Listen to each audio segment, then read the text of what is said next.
আজকে আমাদের মাঝে উপস্থিত হয়েছেন লালমনিরহাট ৩ আসনের মাননীয় এমপি, আমাদের সকলের প্রিয়, আমাদের অভিভাবক জনাব অ্যাডভোকেট মতিয়ার রহমান। আমাদের মঞ্চে উপস্থিত আছেন সদর উপজেলা পরিষদের ইউনো, উপস্থিত আছেন পিআইও মহোদয়, উপস্থিত আছেন মানিক ভাই, খুনিয়াগাছা আওয়ামী লীগের সভাপতি, সুপারিনটেন্ডেন্ট অবসরপ্রাপ্ত আনসার আলী, উপস্থিত সুধীমণ্ডলী, সকলকে সালাম, আসসালামু আলাইকুম, হিন্দু ভাইদেরকে আদাব। আসলে আনসার ভাই ঠিকই বলছে সুপারিনটেন্ডেন্ট সাহেব যে আরো আগে হয়তো জানলে লোকজন হইতো, কিন্তু লোকজনের হয়তো হঠাৎ করে, আর কালকে থেকে একটু ওয়েদার খারাপ হবে হবে না এরকম একটা অবস্থা, সে কারণে উপস্থিত কম। তা নাহলে এখানে ইটাবতা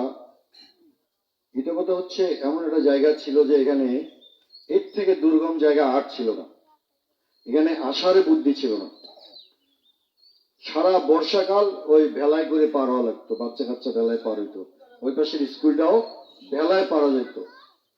বিগত ৫-৭ বছরের মধ্যে মাননীয় প্রধানমন্ত্রী ক্ষমতায় আসা থেকে শুরু করে এই সময়ের মধ্যে এই এলাকাটা আপনার বিদ্যুতায়ন হয়েছে। এই সময়ের মধ্যে আপনার প্রথমে তো আমি আপনাদের প্রাথমিকভাবে পারাপারের জন্য ইউনিয়ন পরিষদের থোক বরাদ্দ থেকে প্রায় ২-৩ লক্ষ টাকা খরচ করে আমরা একটা লম্বা একটা ফুট ব্রিজের মতো করে দিয়েছি, এখনো সেটা ভাঙে নেই, এখনো আছে।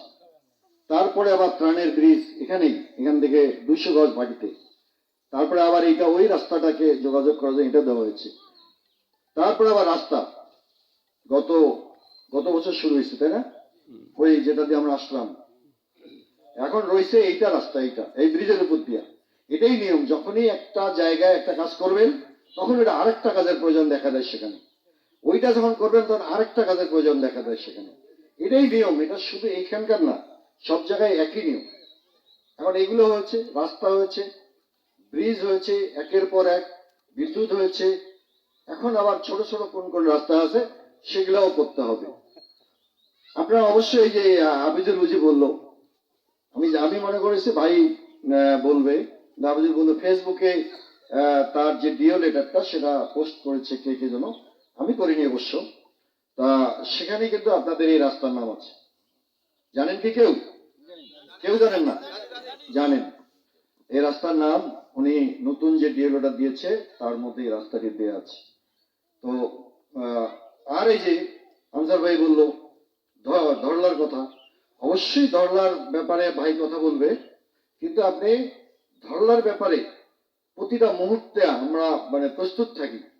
কখন বিশেষ করে আওয়ামী লীগের সরকার, প্রধানমন্ত্রী শেখ হাসিনা, গোলাম কাদের দেখা পাই না, কি করে মতিয়ার ভাইয়ের কাছে দৌড়ে যাই, গেলে উনি ফোন করে এক্সিডেন্টকে, উনি চিফকে ফোন করে, কতবার ডিস্টার্ব করি, তারপরে ওখানে দুর্যোগ মন্ত্রণালয়ে ফোন করে করে এই কাজগুলো আমরা করি। গতবার ভেঙে যা অবস্থায় আমরা সেখানে বস্তা ফেলেছি।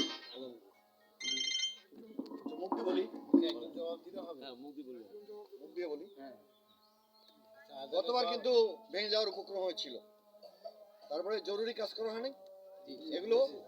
এগুলো যদি আমাদের সরকার করছে, এবং আমাদের এই কাজগুলোর জন্য মতিয়ার ভাই বললাম এই কাদের সাহেবকে পাওয়া যায় নাই, মতিয়ার ভাই ফোন করার পর এই জিনিসগুলা, এই যে ব্রিজটা আজকে মতিয়ার ভাই এমপি হওয়ার আগে হয়েছে, কিন্তু পিএ সাহেব এখানে আছে, এসব বলুক এই ব্রিজটার জন্য গোলাম কাদের ডিও লেটার দিছে কিনা, দিছে বলেন। পিএ সাহেব অবশ্যই ডিও লেটার দেয় নেই এই ব্রিজের, এইরকম ওইটার বেলাও দেয় নেই, ব্রিজের ডিও লেটার দেয় না, এগুলো তদবির করিয়া মতিয়ার ভাইয়ের ডিও লেটার নেই, উনিও ডিও লেটার দিতে পারে, আমিও পারি, কিন্তু আমাদের ওনারটা যে ভ্যালু পাবে আমারটা তাও পাবে না। তারপর আবার এমপিটা অনেক বড় ভ্যালু। যাক, এইভাবে এই ব্রিজগুলো করা হয়েছে, আপনাদের এলাকার কাজগুলো করা হয়েছে। এখন যেটা আছে সেটা তো অলরেডি উনি বলবেন, উনি কি এই ধল্লা নিয়ে কথা বলবেন, এটা নিয়ে কথা বলবেন। হাবিজুরের ওখানে এই যে এখানে এই যে প্রাইমারি স্কুল, এটাও কিন্তু ফ্ল্যাট শেল্টার 3 তলা হওয়ার জন্য একদম প্রস্তুত। ভাই কি বলে সুমন ভাই, অবযোগ হয় নাই, মেম্বার হয় নাই, এইটা যে কোনো মুহূর্তে টেন্ডার হবে, এইটাও 3 তলা একটা ফ্ল্যাট শেল্টার হবে। তা এই এলাকাগুলোয় উন্নয়ন কিন্তু অব্যাহত গতিতে সরকার করে যাচ্ছে। মাননীয় প্রধানমন্ত্রী একাধারে মানে মানে এত মানে টাকা কোথায় পায় আমি নিজেও বুঝি না। একটা করে রাস্তা করতে 1 কোটি 2 কোটি টাকা লাগে। তো যাই হোক, আমি কথা বাড়াবো না, আপনাদের এলাকার উন্নয়ন হয়েছে, এমপি সাহেব আসছে, বাকি যেটুকু সমস্যা ইনশাল্লাহ উনি সমাধান করবেন, ওনার বক্তব্য উনি বলবেন। আপনারা সবাই ভালো থাকবেন, সুস্থ থাকবেন। এমপি মহোদয় এখানে উদ্বোধন করতে আসছে, আমার ইউনূস সাহেব আছে, সবাইকে ধন্যবাদ দিয়ে আমি বক্তব্য শেষ করতেছি। ধন্যবাদ, খুদা হাফেজ, জয় বাংলা।